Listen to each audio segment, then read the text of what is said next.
Hi అండి అందరికీ welcome back to గోదావరిపల్లి రుచులు అండ్ బ్లాగ్స్. ఈరోజు అద్దరిపోయే చికెన్ షేర్వా అలాగే పరోటా మీకోసం తీసుకొచ్చేస్తాను. ఎలా చేయాలో చూసేసేయండి. ముందుగా 2 స్పూన్లు పంచదార వేసుకుని కొంచెం వాటర్ వేసి పక్కకు పెట్టుకోండి. అది కరిగేలోపు ఇప్పుడు నేనైతే 1/2 కేజీ మైదాపిండి తీసుకున్నాను. ఇందులోకి 1 స్పూన్ నెయ్యి, కొంచెం సాల్టు, అలాగే మనం కరిగి పెట్టుకున్న పంచదార వాటర్ వేసి శుభ్రంగా ఈ విధంగా కలిపేసేయండి. ఇది కొంచెం మొత్తం అంతా కలిసిన తర్వాత ఇప్పుడు ఒక 1/2 కప్పు పాలు కాచి చల్లార్చిన చిక్కటి పాలు వేసి బాగా కలిపేసిండి.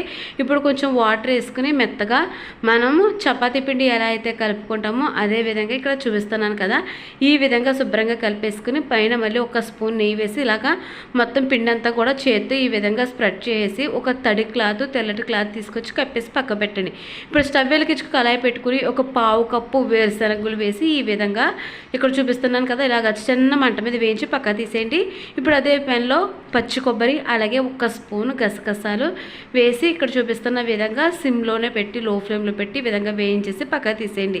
ఇప్పుడు వీటన్నిటిని కూడా ఒక మిక్సీ గిన్నె తీసుకుని ఆ మిక్సీ గిన్నెలో వీటన్నిటిని కూడా వేసేసేసి కొంచెం వాటర్ యాడ్ చేసి మెత్తగా మిక్సీ పట్టాలి.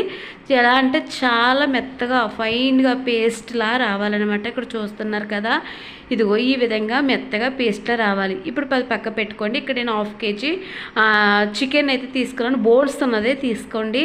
ఇక్కడ అది ఉప్పు పసుపు వేసి నేను కడిగేసి పక్క పెట్టుకున్నాను. ఇప్పుడు స్టవ్ వెలిగించుకుని కళాయి పెట్టుకుని అందులో ఆయిల్ యాడ్ చేసి హీట్ అయిన తర్వాత ఇక్కడ చూపిస్తున్నాను కదా, మనకి ఏంటంటే స్టార్ అనాస పువ్వు, మిరియాలు, ఇలాగ మొత్తం చెక్క ఇవన్నీ కూడా నేను చూపించినవన్నీ కూడా వేసేసేయండి. వేసి వేగిన తర్వాత ఇప్పుడు ఒక 2 మీడియం సైజ్ ఉల్లిపాయలు, 4 పచ్చిమిర్చి వేసి ఈ విధంగా వేసి మధ్యలో ఉప్పు వేసి ఈ విధంగా యాగాలి. బాగా వేగిన తర్వాత పుదీనా కొత్తిమీర కూడా యాడ్ చేసేయండి. పుదీనా కొత్తిమీర యాడ్ చేసి అది వేగిన తర్వాత ఇప్పుడు 2 స్పూన్ల వరకు అల్లం వెల్లుల్లి పేస్ట్ వేసి పచ్చివాసన పోయేంత వరకు వేగనివ్వాలి. అది వేగిన తర్వాత పసుపు ఒక 1/2 టీ స్పూన్ వేసి అది కూడా పచ్చివాసన పోయేంత వరకు వేయించి ఇప్పుడు మనం పక్కకు పెట్టుకున్న చికెన్ తీసుకొచ్చి ఇందులో యాడ్ చేసేయండి. ఇది ఈ విధంగా కలుపుకుంటూ కూడా ఇక్కడ ఏంటంటే వాటర్ అనేది రిలీజ్ అయ్యేంత వరకు మనం కలుపుతూ ఉండాలి. ఇక్కడ చూస్తారు కదా, వాటర్ అనేది కొంచెం రిలీజ్ అయింది కదా. ఇప్పుడు కారము మీరు తినే కారాన్ని బట్టి నేను ఇక్కడ 2 స్పూన్లన్నర కారం అయితే యాడ్ చేశాను. అలాగే చికెన్ మసాలా పౌడర్ కూడా యాడ్ చేసి శుభ్రంగా ఈ విధంగా కలిపేసి ఇక్కడ ఆయిల్ పైకి తేలుతున్నప్పుడు నేనైతే ఇక్కడ వాటర్ అనేది యాడ్ చేసుకుంటున్నానండి. వాటర్ దీనికి కొంచెం ఎక్కువే పడుతుంది, ఎందుకంటే ఇది బాగా మరగాలండి, బాగా ఉడకాలి. ఆల్మోస్ట్ చికెన్లో ఉన్న ఫ్లేవర్ అంతా కూడా బయటకు వచ్చేంతగా ఉడకాలి. ఇలా ఉడికినప్పటికీ అది పక్కకు పెట్టి ఇప్పుడు మనం కలుపుకున్న చపాతీ పిండి ఉంది కదా, దాన్ని తీసి మరొకసారి కలిపేసి ఇలాగా బాల్స్లో చేసుకుని చపాతీలకు మనం ఎలాగంటే పూరీలకు మనం ఎలా అయితే ఒత్తుకుంటామో అదే విధంగా ఒత్తేసుకుని ఇక్కడ ఆయిల్ తీసుకుని ఈ విధంగా చేతితో స్ప్రెడ్ చేసి ఒక చిన్న చాక్ తీసుకొని ఈ విధంగా చిన్నగా మనం ఏంటంటే పొడవుగా చీలికల్లా కట్ చేసుకోవాలి.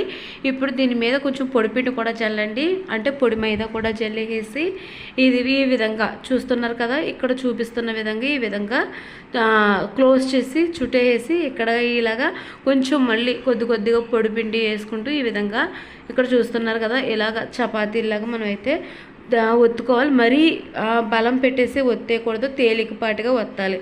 ఇప్పుడు స్టవ్ వెలిగించుకుని దాని మీద మనము దోశలో కాల్చి వేసుకునే ప్యానం ఉంటుంది కదా, దాన్ని తీసుకొచ్చి దాని స్టవ్ మీద పెట్టి హీట్ అయిన తర్వాత ఆయిల్ వేసి చపాతీ వేసి ఈ విధంగా 2 వైపులా కూడా బాగా వేయించుకోవాలి. చూస్తారు కదా, ఇలా దోరగా వేయించుకుని వేడి మీద ఉండగానే ఇక్కడ చూపిస్తున్న విధంగా ఈ విధంగా ఒత్తేసేయాలండి. ఇలా ఒత్తినప్పుడు ఇక్కడ చూస్తారా చీలికలుగా పరోటా అనేది చాలా చక్కగా బాగా వస్తుంది. చల్లారిపోతే అలా రాదు, వేడి మీద ఉండగానే వత్తాలి. ఇప్పుడు మనం చికెన్ కర్రీ అయితే ఇక్కడ చాలా వరకు మరిగిపోయింది, ఉడికిపోయిందండి. ఇప్పుడు మనం మిక్సీ పట్టి పెట్టుకున్నాం కదా, కొబ్బరి అలాగే వేరుశనగ, గసగసాలు ఇవన్నీ కూడా వేసి ఈ విధంగా మనం పేస్ట్ చేసుకుని ఇందులో వేసి కొంచెం ఉప్పు యాడ్ చేసి ఈ విధంగా చూస్తున్నారు కదా కలుపుతూ ఇక్కడ ఉడికించాలి.